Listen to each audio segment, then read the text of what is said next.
In 1859, America and Britain nearly went to war. The only casualty?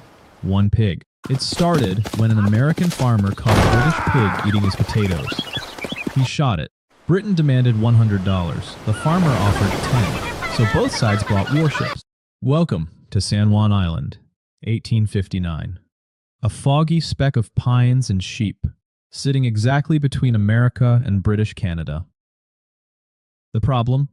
The border treaty said the line ran through, quote, the channel. There were two channels. Nobody had checked. So both empires just claimed the island. Britain ran a sheep farm. American settlers showed up and started farming. Awkward. Meet Lyman Cutler, a Kentucky farmer. He planted a potato patch. Legally questionable. Emotionally, extremely committed. And meet the pig. Property of the Hudson's Bay Company. Hobbies included trespassing and eating Cutler's potatoes. Repeatedly.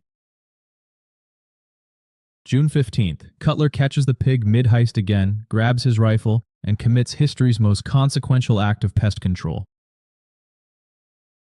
Cutler felt bad, honestly. He offered $10. The pig's owner, Charles Griffin, demanded $100 for a pig. It was eating my potatoes. Keep your potatoes out of my pig.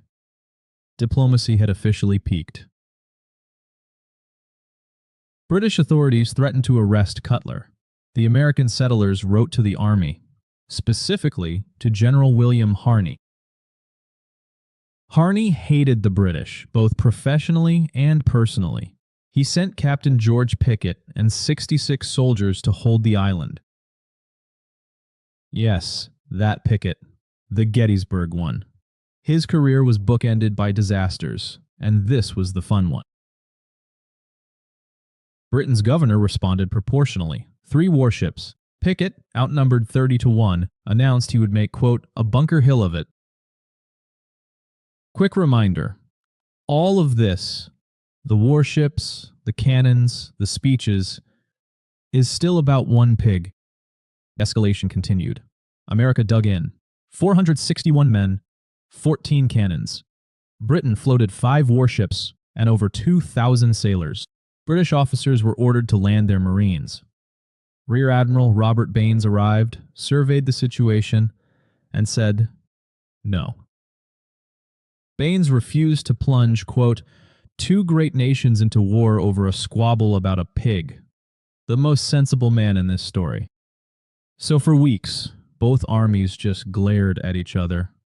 Soldiers traded insults, each side hoping the other would fire first. Nobody did. Eventually the news reached Washington and London. Both capitals had the exact same reaction. We almost did what? Over a pig?